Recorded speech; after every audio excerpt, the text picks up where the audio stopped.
इमाम फखरुद्दीन राजी रहमतुल्लाह ताला ने एक बड़ी प्यारी हदीस लिखी है। कहते हैं नबी पाक सल्लल्लाहु अलैहि वसल्लम के पास एक शख्स आया, उसने कहा या रसूलल्लाह मैंने कलमा पढ़ना है पर 4 चीजें हैं जो मुझसे छूटती नहीं और आप उनको हराम कहते हैं,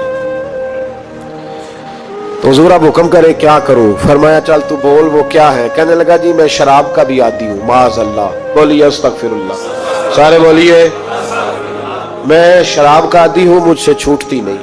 और फिर कहने लगे मैं चोरी का भी आदी हूं, जाती नहीं। और तीसरी बात यह कि मैं माज़अल्लाह सुम्मा माज़अल्लाह जिना का भी आदी हूं। और चौथी मेरे अंदर बीमारी है कि मैं झूठ बहुत बोलता हूं, यादें छूटती नहीं। मैं इनके होते हुए कलमा कैसे पढ़ूं? आपके दीन में ये शदीद बुरी चीजें और मुझसे छूटती नहीं, तो क्या हुक्म है? मेरे महबूब अलैहिस्सलाम को अल्लाह ने बड़ी हिकमत अता फरमाई, बड़ा नवाजा है नबी पाक ने। हुजूर ने बड़े खूबसूरत जुमले कहे, फरमाया कुछ सौदा कर ले मेरे साथ। अर्ज की हुजूर हुक्म हो? फरमाया चारों में से एक छोड़ दे, कलमा पढ़ ले, सौदा कर ले। कहा हुजूर हुक्म करे कौन सी? सहाबा कहते हैं अब हम घूम रहे थे कि ये क्या बात है, चारों चीजें हराम में कतई है।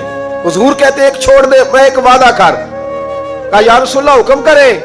तो सहाबा कहते हैं अब जब हुजूर ने कहा ना एक छोड़ दे तो हम फिर तज्जिया कर रहे थे कि शराब बड़ी गंदी है, जिना बड़ा गंद है, चोरी किसी के हक में डाका है, जुल्म है।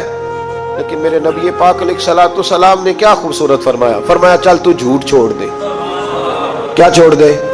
अल्लाहु अकबर। फरमाया झूठ छोड़ दे। अर्ज की बाकी? फरमाया बाकी अल्लाह फजल करने वाला है, तो झूठ छोड़ दे। अब लोग कहते हैं कि हम हैरान थे कि इतनी गंदी चीजें, शराब भी, जिना भी, चोरी भी, और हुजूर ने सिर्फ झूठ छुड़वाया है। वो सरदार कहता है मैं घर गया, शराब की बोतल पे हाथ डालने लगा। दिल में ख्याल आया शराब पी के सहाबा के मजमे में जाऊंगा, तो अगर किसी सहाबी ने पूछा कि तूने शराब पी है, झूठ बोलूंगा तो नबी पाक के वादे का क्या बनेगा, और सच बोलूंगा तो उस महफिल नूर में बैठूंगा कैसे शराब पी के? कहते 2-3 दफा हाथ बढ़ाया पर मजा नहीं आया। मैंने पटखी दीवार के साथ बोतल, मैंने कहा ये तो गई, ये नहीं पीऊंगा आज के बाद। कहते फिर मैं बाहर निकला उस औरत के पास रात गुजारने जहां मुंह काला करना था। कहते जब पहुंचा तो उसने पहला सवाल पूछा, कहने लगी सुना है तू कलमा पढ़ गया है? कहते बस वजूद चकनाचूर हो गया। कहते बिजलियां दौड़ गई। मैंने कहा अगर झूठ बोलूं तो हुजूर के वादे का क्या बनेगा?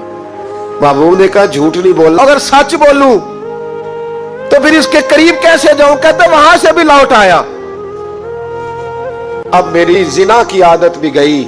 अगली शाम हुई तो सामने माल पड़ा था एक आदमी का, वो आदमी काफिल था, उस पे हाथ डालने लगा तो दिल में ख्याल आया ये सवेरे तफ्तीश भी करेगा। अगर पूछता पूछता मुझ तक आ गया कि तूने तो नहीं चोरी की, तो झूठ तो मैं बोल ही नहीं सकता, हुजूर से वादा किया है, और सच बोलूंगा तो मेरी आबरू क्या बचेगी। कहते शाम एक दिन में गया, अगले दिन की शाम हुई तो सिर्फ सच की आदत अपनाई, मेरा जिना भी गया, मेरी चोरी भी गई, मेरी शराब कबाब भी गए। कहते तीसरे जाके दरवाजा रसूल पे बैठा, सहाबा बाकी अपना काम करते रहे, मैं सिर्फ मुस्तफा का चेहरा तकता रहा, मैं बस चेहरा तकता रहा। देर हो गई तो एक सहाबी कहने लगे क्या देख रहे हो? तो मैंने कहा इस रसूल का कमाल देख रहा हूं, इस महबूब का कमाल देख रहा हूं। एक झूठ छुड़वाया है तो रब करीम ने मुझे सारे तकवे अता फरमा दिए। नबी पाक अलैहिस्सलाम ने वलीद बिन उकबा उनको भेजा कि फलां कबीला जो है उससे ज़कात वसूल करके लाए, उन्होंने इस्लाम कबूल किया था। ये जनाब वलीद बिन उकबा जो थे, इनकी उस कबीले के साथ पुरानी रंजश थी, दुश्मनी थी। ये जब ज़कात लेने के लिए गए ना, वो लोग दुश्मनी भुला चुके थे, अब मुसलमान जो हो गए थे। वो नबी पाक अलैहिस्सलाम का कासद समझकर, हुजूर का नुमाइंदा समझकर तलवारें लेकर, नेज़े लेकर बाहर निकले इस्तकबाल करने के लिए। वो इस्तकबाल करने के लिए निकले तो इन्होंने समझा ओहो इनको तो पुरानी दुश्मनी याद आ गई है, ये तो मुझे शहीद करने के लिए आ गए। ये वहाँ से दौड़े, जाके नबी पाक अलैहिस्सलाम की बारगाह में अर्ज़ की हुजूर ज़कात क्या देनी है उन लोगों ने? वो तो माज़अल्लाह ऊपर ऊपर से लगता है कलमा पढ़ते हैं, वो तो निकल आए तलवारें लेके, कत्ल करने लगे थे, जान बड़ी मुश्किल से बचा के आया हूँ। اب صحابہ کرام علیہم رضوان میں سے بہت سارے لوگ تیار ہو گئے ان کے خلاف جنگ کرنی. اللہ کے رسول علیہ الصلوۃ والسلام نا بڑی جلدی چیزوں کا فیصلہ نہیں کرتے تھے, ذرا چیزوں کو نا دیکھتے پرکھتے غور کرتے. حضور فرمانے لگے جلدی نہ کرو, ذرا ٹھہر جاؤ.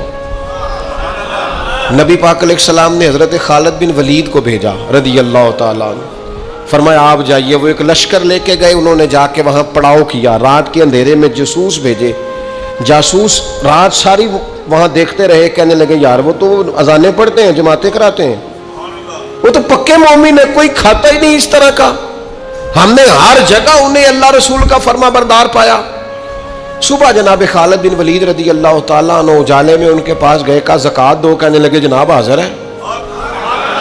ہم تو کل بھی ولید بن عقبہ تشریف لائے تھے تو ہم تو ان کے استقبال کو بھی نکلے تھے, پر وہ چلے گئے. اب وہ زکوٰۃ لے کے واپس گئے اور جا کے عرض کی یا رسول اللہ ان کو غلط فہمی ہو گئی ہے, مسئلہ کچھ اور تھا. تو نے سمجھا ہی نہیں, غور ہی نہیں کیا, بات کو پرکھ تو لیتا, ذرا توجہ تو کر لیتا. بات کچھ اور تھی, معاملہ کچھ اور تھا. ہم معاملہ فہم ہی نہیں ہوتے, فٹافٹ اشتعال میں آ جاتے.